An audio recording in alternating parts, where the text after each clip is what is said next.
Assalamualaikum warahmatullahi wabarakatuh. Di alam semesta ini ada sejumlah tempat misterius. Keberadaannya pun masih belum diketahui dengan pasti hingga kini. Walaupun ilmu sains tidak dapat menjelaskannya, akan tetapi beberapa ajaran agama mempercayai keberadaan tempat misterius tersebut. Sebagaimana melansir dari berbagai sumber, menurut sejumlah ahli tafsir, ada air kehidupan yang dapat memperpanjang umur manusia. Siapapun yang meminum air ini meski hanya seteguk saja, hidupnya akan kekal sampai hari kiamat. Fountain of Youth adalah mata air keabadian. Barang siapa yang meneguknya bakal kembali muda. Namun keberadaan sumber mata air Fountain of Youth ini masih menjadi misteri. Di dalam Islam sendiri, Fountain of Youth adalah Ainul Hayat. Legenda dan kisah Ainul Hayat tersebut mencuat usai salah satu hamba Allah terbaik yaitu Raja Zulkarnain berhasil mencapai mata air ini bersama Nabi Khidir alaihi salam. Ya, dalam sejarah Islam, Ainul Hayat merupakan mata air kehidupan yang berkaitan erat dengan kisah Nabi Khidir alaihi salam. Sudah dikenal oleh banyak ulama terdahulu bahwasanya penyebab Nabi Khidir alaihi salam dipanjangkan umurnya adalah karena meminum Ainul Hayat. Berdasarkan beberapa ahli tafsir, Ainul Hayat merupakan air kehidupan yang bisa memperpanjang usia manusia. Siapapun yang meminum airnya, diyakini akan memiliki kehidupan abadi selama di dunia hingga hari kiamat datang. Namun keberadaan Ainul Hayat sendiri masih menjadi misteri hingga saat ini. Beberapa sumber menyebutkan tidak ada satupun yang mengetahui di mana letak persis Ainul Hayat kecuali Nabi Khidir sendiri. Berikut cerita lengkap misteri Ainul Hayat dan kisah perjalanan Nabi Khidir alaihi salam dan Raja Zulkarnain mencari mata air keabadian. Simak videonya sampai habis agar tidak salah pengertian. Kisah Nabi Khidir alaihi salam yang bisa berumur panjang karena meminum Ainul Hayat bersumber dari sebuah riwayat As-Salabi yang didasarkan pada Imam Ali radhiyallahu an dalam kitab Bada'i Az-Zuhur. Dalam riwayat tersebut dikisahkan tentang keagungan Raja Iskandar Zulkarnain.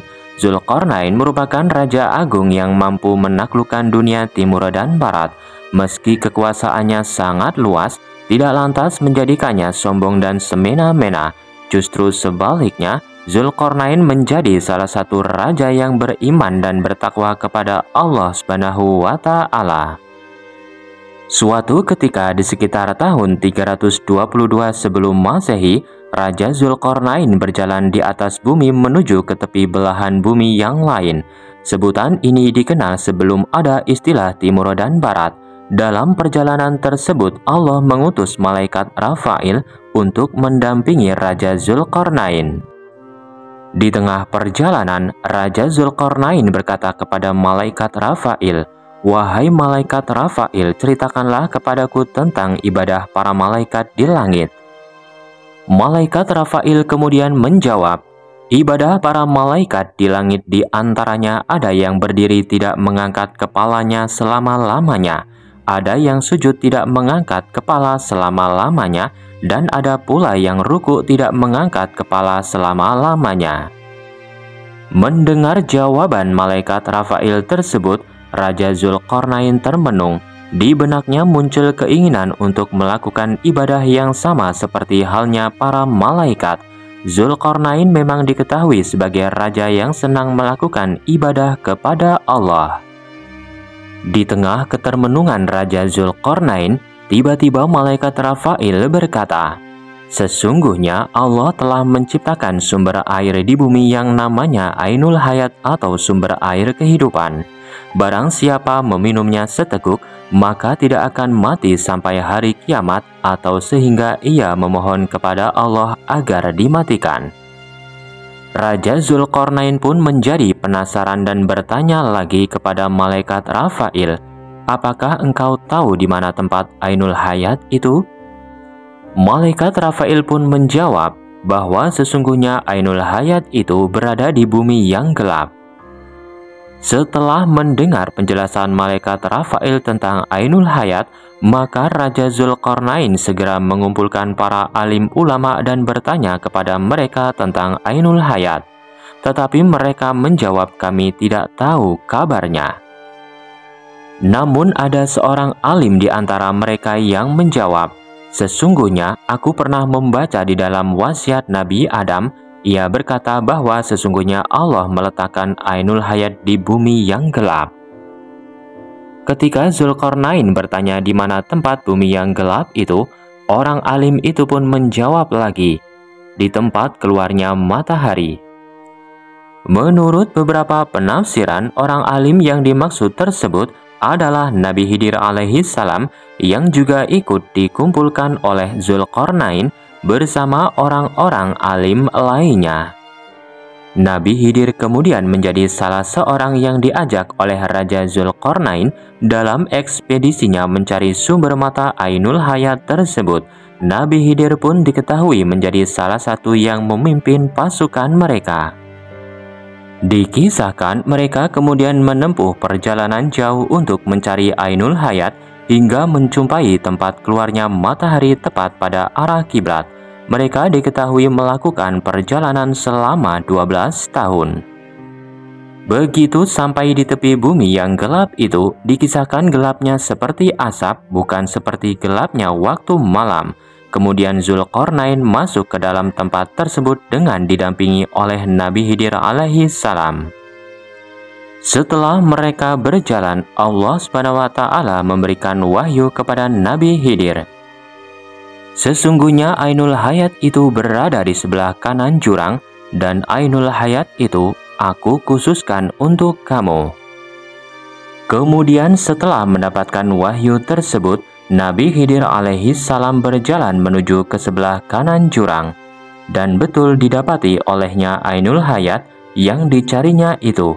Nabi Khidir lantas melepas pakaiannya dan menuju Ainul Hayat tersebut untuk mandi dan meminum airnya. Setelah mandi dan meminum Ainul Hayat, ia pun menemui Raja Zulkarnain yang tidak pernah tahu kejadian tersebut. Sementara itu, Zulkarnain dikisahkan berkeliling selama 40 hari di tempat yang gelap gulita itu tanpa berhasil menemukan letak Ainul Hayat. Sejumlah ahli tafsir menyebutkan berkat Ainul Hayat tersebut, Nabi Khidir alaihi salam diketahui masih hidup dan keberadaannya masih ada di bumi hingga saat ini. Kisah perjalanan mencari Ainul Hayat tersebut juga ditafsirkan dalam kitab Al-Futuhat Al-Ilahiyah. Namun kisah ini juga memiliki beberapa penafsiran yang berbeda. Dalam tafsir An-Nasafi disebutkan bahwa Zulkarnain pada mulanya mengetahui tentang Ainul Hayat dari kitab-kitab terdahulu, bahwa salah seorang putra Sam anak Nabi Adam pernah minum dari Ainul Hayat itu lalu dia hidup abadi hingga hari kiamat nanti.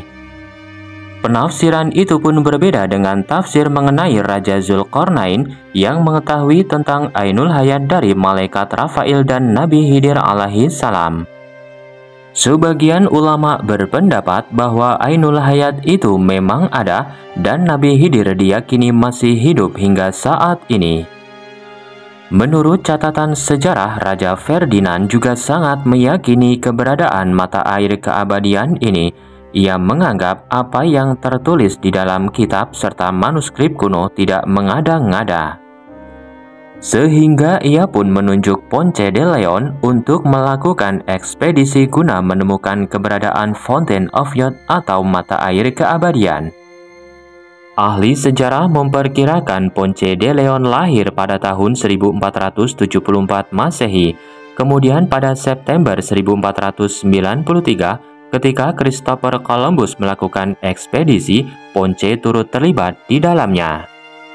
Bahkan pengikut ekspedisi tersebut diperkirakan mencapai 1.200 orang yang terdiri dari pelaut, kolonis, serta para prajurit.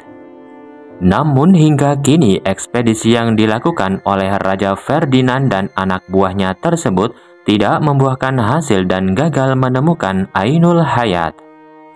Perlu diketahui pada dasarnya tidak ada hadis sahih perihal kepergian Raja Zulkarnain dan Nabi Khidir alaihissalam dalam mencari Ainul Hayat. Hanya saja kisah ini juga dituturkan dalam kisah Israiliyat, yaitu cerita-cerita yang kerap kali dibawa oleh orang-orang Yahudi yang masuk Islam. Demikianlah kisah tentang Ainul Hayat, mata air keabadian yang dicari oleh Nabi Khidir alaihissalam dan Raja Zulkarnain. Untuk kebenarannya hanya Allah yang tahu.